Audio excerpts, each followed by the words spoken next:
മഹാലക്ഷ്മി സീരിയലിലെ latest episode റിവ്യൂയിലേക്ക് എല്ലാ കൂട്ടുകാർക്കും സ്വാഗതം. അങ്ങനെ മോഹിനിയുടെ പിറന്നാൾ ആഘോഷം വളരെ ഗംഭീരമായി തന്നെ എല്ലാവരും ചേർന്ന് ആഘോഷിക്കുന്നുണ്ട്. ഈ സമയം പ്രതാപനാണെങ്കിൽ ചിന്തിക്കുന്നത്, അവളുടെ ഒരു സന്തോഷം മോനും മരുമോനൊത്ത് അവൾ ആർഭാടമായിട്ട് ഇന്ന് പിറന്നാൾ ആഘോഷിച്ചു, ഇത് അവസാനത്തെ പിറന്നാൾ ആഘോഷമാണെന്ന് അവൾക്ക് അറിയില്ലല്ലോ എന്നൊക്കെ പറഞ്ഞ് എല്ലാവരും ഒത്ത് ഒരു ഫോട്ടോയൊക്കെ എടുക്കുകയാണ്. എന്തായാലും മഹാലക്ഷ്മിയും കണ്ണനുമാകട്ടെ പിറന്നാൾ ആഘോഷം കഴിഞ്ഞതിന് ശേഷം കമലേശ്വരത്തിലേക്ക് തിരിച്ചു പോകുന്നുണ്ട്. ഇനി എന്തായാലും ഒരുമിച്ചുള്ള സന്തോഷ നിമിഷങ്ങൾ ഉണ്ടാവില്ല എന്നൊക്കെ പറഞ്ഞ് കരുണയും പ്രതാപനും മുത്തശ്ശിയും ചേർന്ന് മഹിയുടെയും കണ്ണൻ്റെയും അവസാന നിമിഷങ്ങളെക്കുറിച്ച് ഓർത്ത് സന്തോഷിച്ചുകൊണ്ടിരിക്കുകയാണ്. പിന്നീട് കമലേശ്വരത്തിലേക്ക് ചെല്ലുന്ന കണ്ണനെയും മഹിയെയും കാത്തിരിക്കുന്നത് മറ്റ് രണ്ട് ശത്രുക്കൾ. അങ്ങനെ ദുർഗ ചോദിക്കുന്നുണ്ട്, ഇന്ന് നീ വരുമെന്ന് ഒരിക്കലും കരുതിയില്ലെന്നൊക്കെ പറയുമ്പോൾ അതെന്താ ഞങ്ങൾ വരില്ല എന്ന് ആരെങ്കിലും വിളിച്ചു പറഞ്ഞോ? ഇതൊക്കെ കേട്ട് ഉണ്ണിക്കാണെങ്കിൽ ദേഷ്യം വരികയാണ്. ഏട്ടൻ്റെ വെറും ചിന്ത മാത്രമാണ് ഞങ്ങളിങ്ങനെയൊക്കെ ഏട്ടനെ കൊല്ലാൻ വേണ്ടി നടക്കുന്നു എന്നൊക്കെ ചിന്തിക്കുന്നത്. പക്ഷേ ഞങ്ങളങ്ങനെ ചിന്തിക്കുന്നത് പോലുമില്ല. ഏട്ടനാണ് ഞങ്ങളെ മനഃപൂർവ്വം തരം താഴ്ത്തുന്നത്, കമ്പനിയിൽ പോലും എന്നെ സീറോ ആക്കി വെച്ചെന്നൊക്കെ പറയുമ്പോൾ പുതിയ MD എൻ്റെ ഭാര്യ മഹാലക്ഷ്മിയാണ്. അവൾക്ക് നീ ഏടത്തി എന്നുള്ള രീതിക്ക് ഒരു ബഹുമാനവും കൊടുക്കുന്നില്ല. MD എന്നുള്ള രീതിക്കെങ്കിലും നീ ബഹുമാനിച്ചേ മതിയാകൂ. അവസാന വാക്ക് എൻ്റെ മഹിയുടേതായിരിക്കും എന്നൊക്കെ പറയുന്നു. ഇതൊക്കെ കേട്ട് ഉണ്ണിക്കും ദുർഗയ്ക്കും സഹിക്കാൻ കഴിയുന്നില്ല. അതൊക്കെ പറഞ്ഞുകൊണ്ട് മഹാലക്ഷ്മിയും കടന്ന റൂമിലേക്ക് പോവുകയാണ്.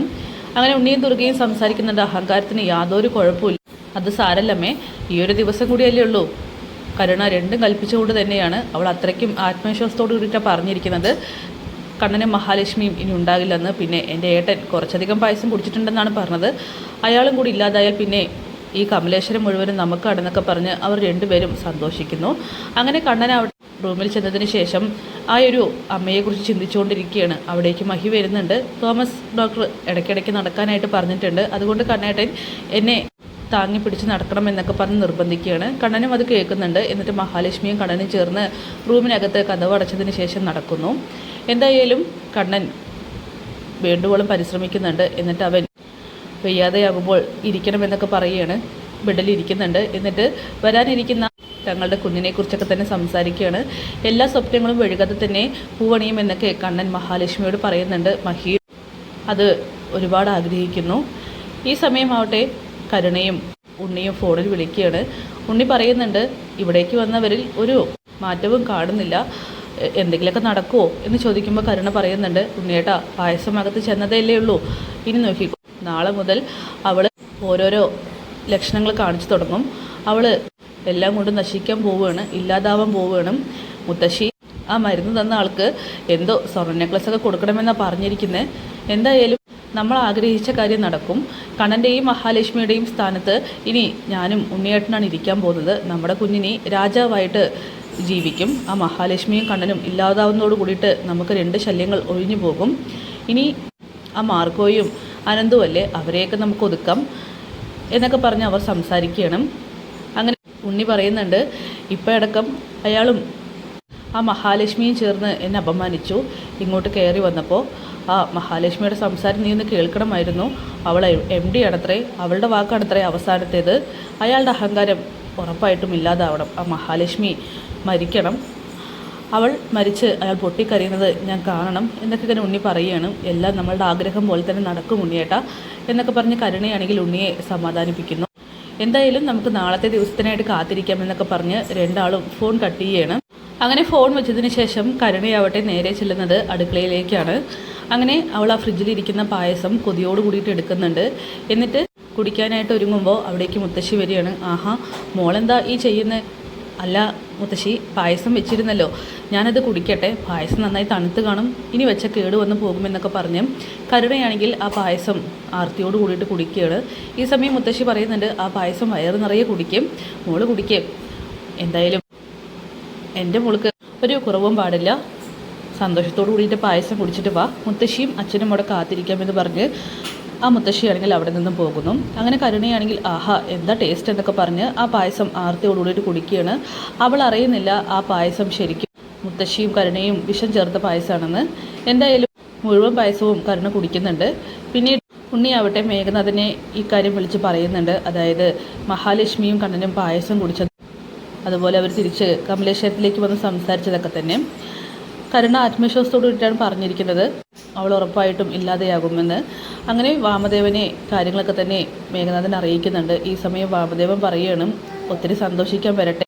അവള് നമ്മളെയൊക്കെ വിഡ്ഢിയാക്കിക്കൊണ്ട് വീണ്ടും തിരിച്ചു വരുമെന്നൊക്കെ പറയുമ്പോൾ അച്ഛനോടൊരു കാര്യം പറയാനായിട്ട് ഇപ്പം സാധിക്കുന്നില്ല.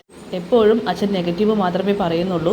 ഇനി ഞാനൊന്നും പറയാൻ വരുന്നില്ല എന്നൊക്കെ മേഘനാഥൻ പറയുകയാണ്. ഏട്ടാ മോനെ, നീ നോക്കിക്കോല്ലേ, അവളും അവനും ഒരു കുന്തവും സംഭവിക്കില്ല എന്നൊക്കെ വാമദേവൻ പറയുകയാണ്. പിന്നെ രാവിലെ തന്നെ മഹിയാണെങ്കിൽ വൊമിറ്റ് ചെയ്യുന്നുണ്ട്. അങ്ങനെ ഈ കാഴ്ച ദുർഗ കാണുകയാണ്. മഹി വാഷ് ബേസിനിൽ ചെന്ന് വൊമിറ്റ് ചെയ്തുകൊണ്ടിരിക്കുകയാണ്. അങ്ങനെ മഹിയാണെങ്കിൽ ആകെ ക്ഷീണിച്ച് പോകുന്നുണ്ട്. ദുർഗ ഈ കാഴ്ച കണ്ടുകൊണ്ട് സന്തോഷത്തോട് കൂടിയിട്ട് റൂമിനകത്തേക്ക് ഓടി ചെല്ലുന്നുണ്ട് ഉണ്ണിയുടെ അടുത്തേക്ക്. എടാ മോനെ ഉണ്ണി, ആ മഹാലക്ഷ്മി അവിടെ കിടന്ന് ഛർദ്ദിച്ച് വരകുന്നുണ്ട്. ഇത് കേൾക്കുന്ന ഉണ്ണിയാണെങ്കിൽ ഒത്തിരി സന്തോഷത്തോടു കൂടി ചോദിക്കുകയാണ്, ആണോ അമ്മേ, സത്യമാണോ? അതെ, ഞാൻ കണ്ടതാ. അവൾ ചോര തുപ്പണം, ഛർദ്ദിച്ച് അവൾ ചോര തുപ്പി മരിക്കണം. അത് നമ്മുടെ കണ്ണിൻ്റെ മുന്നിൽ കാണണം. അവളുടെ അഹങ്കാരി എന്നൊക്കെ പറഞ്ഞ ഉണ്ണിയാണെങ്കിൽ ദുർഗയോട് സംസാരിക്കുന്നു. അപ്പം കരുണ കാണിച്ച ആ ബുദ്ധി പ്രവർത്തിച്ചു തുടങ്ങിയല്ലേ. ഉണ്ണിക്കാണെങ്കിൽ ഒത്തിരി സന്തോഷമാവുകയാണ്. അവരാണെങ്കിൽ സ്വപ്നം കാണാനായിട്ട് തുടങ്ങുന്നു. ആ മഹാലക്ഷ്മി ഇനി കുറച്ച് നേരം കൂടിയേ ജീവിച്ചിരിക്കുള്ളൂ. ആ കണ്ണനും ഇതുപോലെ എങ്ങനെ ലക്ഷണങ്ങൾ ഉണ്ടാണാവോ.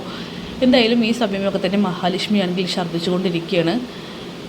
അങ്ങനെ ഉണ്ണിയും ദുർഗയും വേഗം തന്നെ ഇക്കാര്യം കരുണയെ അറിയിക്കുന്നുണ്ട്. കരുണയ്ക്കാണെങ്കിൽ ഒത്തിരി സന്തോഷമാവുകയാണ്. കരുണ ഓടിച്ച പ്രതാപനെയും മുത്തശ്ശിയെയും ഇക്കാര്യം അറിയിക്കുന്നുണ്ട്. അതേ മുത്തശ്ശി, അവളെ രാവിലെ തന്നെ ഛർദ്ദിക്കാൻ തുടങ്ങിയെന്ന ഉണ്ണിയേട്ടൻ വിളിച്ചു പറഞ്ഞത്. ഛർദ്ദി നിൽക്കുന്നില്ല എന്നും പറഞ്ഞു. അവൾ ഛർദ്ദിച്ച് ചോര തുപ്പി വയറിളക്കി മരിച്ചു പോകട്ടെ എന്നൊക്കെ മുത്തശ്ശിയാണെങ്കിൽ പറയുന്നു. പ്രതാപൻ പറയുന്നുണ്ട്, മോളെ അപ്പം നമ്മളുടെ ആ പണി ഏറ്റല്ലേ? അതേ അച്ഛാ, 100% ഏറ്റിരിക്കുന്നു. അവൾ കീഴടങ്ങിക്കൊണ്ടിരിക്കുകയാണ്. അയാൾ തന്ന മരുന്ന് ഫലിച്ചു തുടങ്ങിയിട്ടുണ്ട്. ഇനി അയാൾക്കും കൂടി, അതായത് ആ കണ്ണനും കൂടി എന്തെങ്കിലും സംഭവിച്ചാൽ മതിയായിരുന്നു. ഇനിയിപ്പോൾ അയാൾക്ക് സംഭവിച്ചില്ലെങ്കിൽ കുഴപ്പമില്ല, മഹാലക്ഷ്മി ഇല്ലാതായാൽ മതി. മഹാലക്ഷ്മിയുടെ ബലത്തിലാണല്ലോ അയാളിപ്പോൾ സ്വപ്നം കണ്ടുകൊണ്ടിരിക്കുന്നത്. ആ സ്വപ്നങ്ങൾ അവസാനിക്കാൻ പോവുകയാണെന്നൊക്കെ കരുണയാണെങ്കിൽ മുത്തശ്ശിയോടും പ്രതാപനോടായിട്ട് പറയുകയാണ്. അങ്ങനെ മുത്തശ്ശി പറയുന്നുണ്ട്, ഇത്രയും നാൾ അവൾ നമ്മളെ കബളിപ്പിക്കുകയായിരുന്നല്ലോ, പ്രേതത്തിൻ്റെ വേഷം കിട്ടിയിട്ട്. ഇനി അവൾ മരിച്ച് മേലേക്ക് പോയിട്ട് ശരിക്കും പ്രേതമായിട്ട് വരട്ടെ, അപ്പം നമുക്ക് എന്താ ചെയ്യുന്നത് നോക്കാം എന്നൊക്കെ മുത്തശ്ശിയും പ്രതാപനും പറഞ്ഞ് പൊട്ടിച്ചിരിക്കുകയാണ് ചെയ്യുന്നത്. എന്തായാലും അവരാരും അറിയുന്നില്ല ചതി പറ്റിയിരിക്കുന്നത് കരുണയ്ക്ക് തന്നെയാണെന്ന്. കരുണയാണ് ആ വിഷപ്പായസം കുടിച്ചതെന്ന്. ഈ പറഞ്ഞ കാര്യങ്ങളൊക്കെ തന്നെ അനുഭവിക്കാൻ പോകുന്നത് കരുണയും മുത്തശ്ശിയും ഉണ്ണിയും ദുർഗയും പ്രതാപനൊക്കെ തന്നെയാണെന്നുള്ള കാര്യം ആ മണ്ടന്മാരാണെങ്കിൽ തിരിച്ചറിയുന്നില്ല. അങ്ങനെ അതൊന്നും അറിയാതെ അവരാണെങ്കിൽ സന്തോഷിച്ചു കൊണ്ടിരിക്കുകയാണ്. അപ്പം നമുക്ക് എല്ലാവർക്കും കാത്തിരിക്കാം ലേറ്റസ്റ്റ് എപ്പിസോഡ്സിനായിട്ട്. ബൈ.